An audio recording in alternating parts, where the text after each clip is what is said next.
Regions in Syria and Iraq are facing water shortages as the region's longest river, the Euphrates, dries up. يعني المرأة اليوم تمشي 7 كيلومتر تجيب سطل مية يشربون عيالها. This used to be almost completely underwater. Since Jesus Christ proclaimed that only God knows the hour or day of the second coming, preachers and self-appointed doomsayers have been predicting when it would occur and seen the sun rise on yet another generation.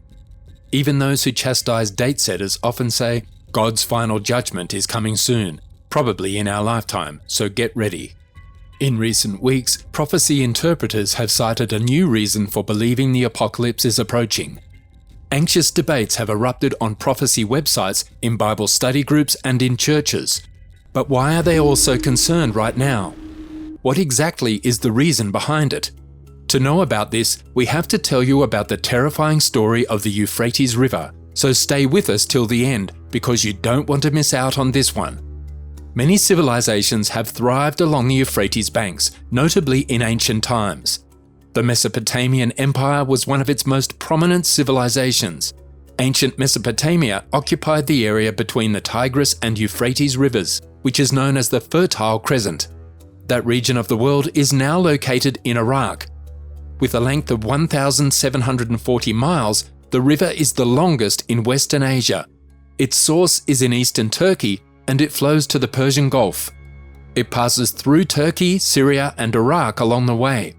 The Euphrates River passes across several diverse vegetation zones.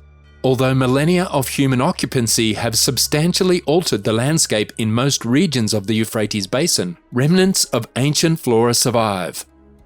The Euphrates obtains the majority of its water from rainfall and melting snow, resulting in peak flows from April to May. You've probably heard of Babylon. This part of the river was once a showcase of water management in Babylon. Babylon was the capital of the Great Babylonian Empire. The ruins of the city, which was founded more than 4,000 years ago as a tiny harbour on the Euphrates River, are located in modern-day Iraq. Under Hammurabi's rule, Babylon grew to become one of the most powerful cities in the ancient world. Following World War I, the borders in Southwest Asia were redrawn at the Treaty of Lausanne, 1923, when the Ottoman Empire was partitioned. The treaty required the Euphrates' three riparian governments, at the time Turkey, France for its Syrian mandate and the United Kingdom for its Iraq mandate, to negotiate a mutual agreement on the use of its water and the construction of any hydraulic infrastructure. An agreement reached in 1946 between Turkey and Iraq required Turkey to report to Iraq on any hydraulic changes made to the Tigris-Euphrates river system, and permitted Iraq to build dams on Turkish territory to govern the flow of the Euphrates. With the implementation of the Southeastern Anatolia Project, or GAP, in the 1970s, Turkey embarked on an ambitious plan to harness the waters of the Tigris and Euphrates for irrigation and hydroelectricity production, as well as to offer economic stimulus to the country's southeastern districts.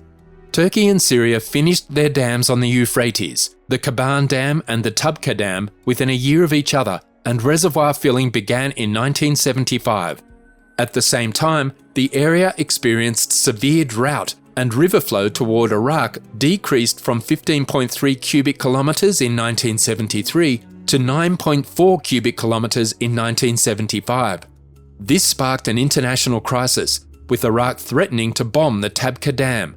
After Saudi Arabia and the Soviet Union intervened, Syria and Iraq eventually negotiated an accord.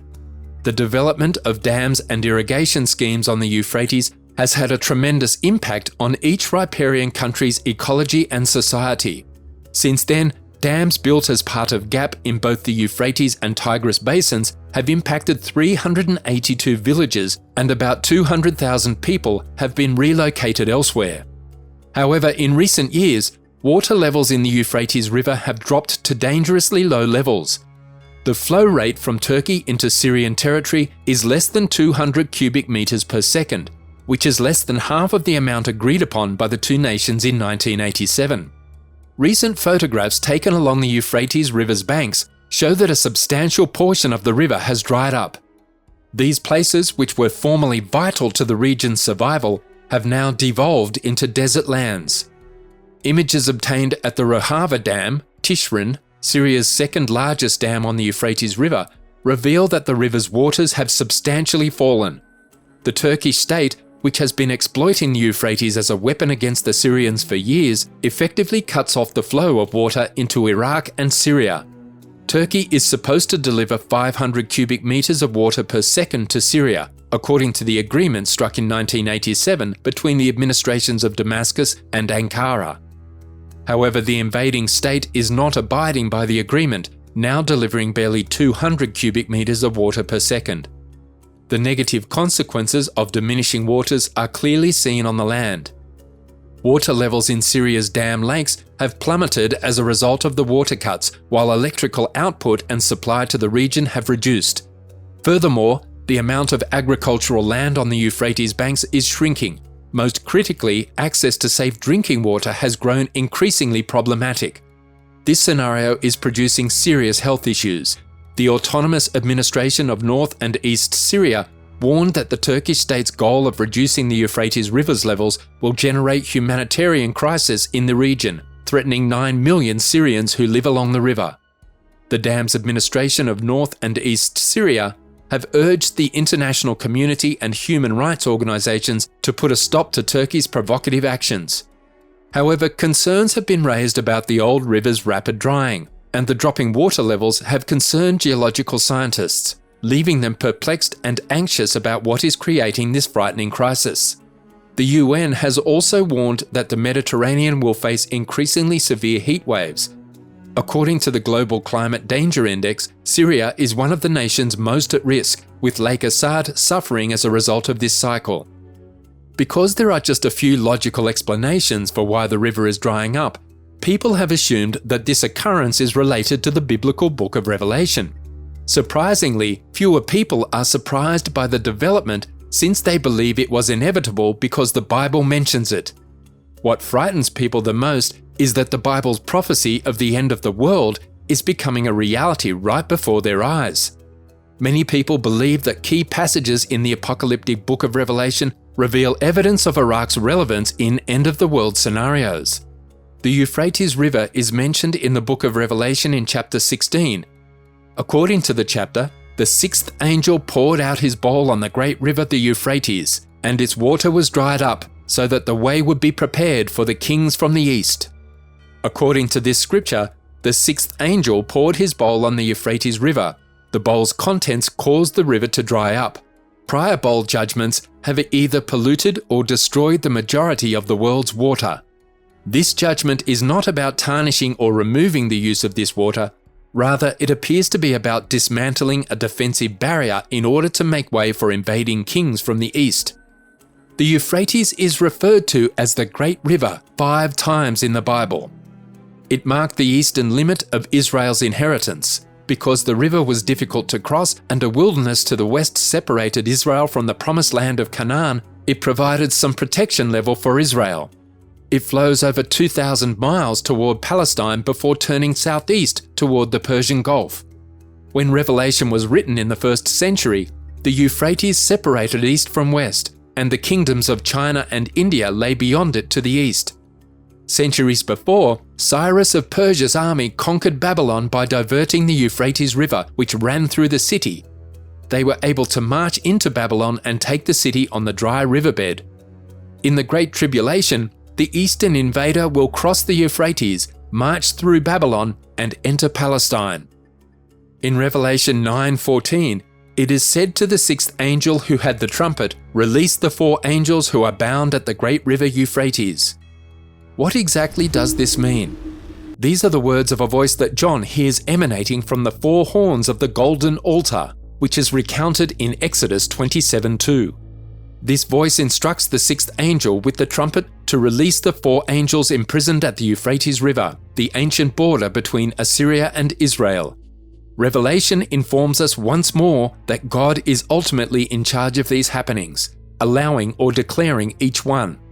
At no point in the end of times is evil allowed to run completely wild. Because they are described as bound, we know they are demonic beings. Demons are fallen angels who are often bound in chains of gloomy darkness. The Euphrates Valley, where these 4 angels are imprisoned, has a notorious relationship to human sin. The first murder was presumably committed near the Garden of Eden in the Euphrates region. Recently, claims of strange voices believed to emanate from the depths of the drying river have circulated, possibly in an attempt to justify this passage. This reinforces people's beliefs that the current events are a sign of Christ's second coming to conquer his enemies and establish his heavenly kingdom. Joseph Cabuletta, pastor of the Watchman Ministries, recently conducted the Watchers Conference this year on the UMA premises, where he warned Ugandans to be on the lookout for the end of the world. At the 2022 Watchers Conference on September 17, Joseph Cabuletta began, "Today we are here to tell you things that are going to shock you." He did just that, untangling the knot of Bible prophecy and presenting irrefutable evidence of various end-time biblical prophecies coming to pass in our day. The return to life of the Dead Sea is one of the most recent realized end-time prophecies. Known as the saltiest sea on the planet, the Dead Sea cannot sustain any marine life, nor can any plant or animal survive around it. However, in Ezekiel 47, God warned the prophet Ezekiel that the water would become fresh and live things would dwell in it.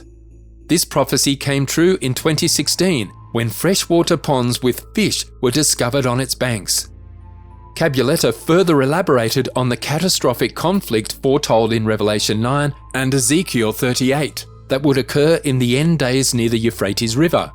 According to the Bible, the war will engulf countries along the Euphrates River, including Turkey, Syria, Iraq, Saudi Arabia, Kuwait, and Iran, as well as nations described as Gog and Magog, the former Soviet Union, Russia, and China, who will join forces to form a military force of 200 million soldiers and wage war against Israel. Cabuletta claims that if Israel is overrun by an army of 200 million, it will have no alternative except to utilize nuclear weapons or risk being wiped off the globe. The Euphrates River will dry up, allowing soldiers to march freely in this fight, according to Revelation 16:12. This prophecy has also come to pass this year, with the drying up of the river. Experts believe that if nothing is done, the river will be completely gone by 2040. Because of the unprecedented devastation caused by war, the entire globe will join in the pursuit for a temporary peace agreement among the warring parties. Cabuletta deduces that this will result in the signing of the 7-year peace treaty mentioned in Daniel 9:27. According to the Bible, at the conclusion of those 7 years, human government will end and Jesus will return. People have begun to express their concerns, stating that they never expected to see revelations genuinely make sense. While the most compelling theory about the river is with biblical prophecy, other hypotheses connect current events along the Euphrates to political ambitions and climate change. What do you believe is going on?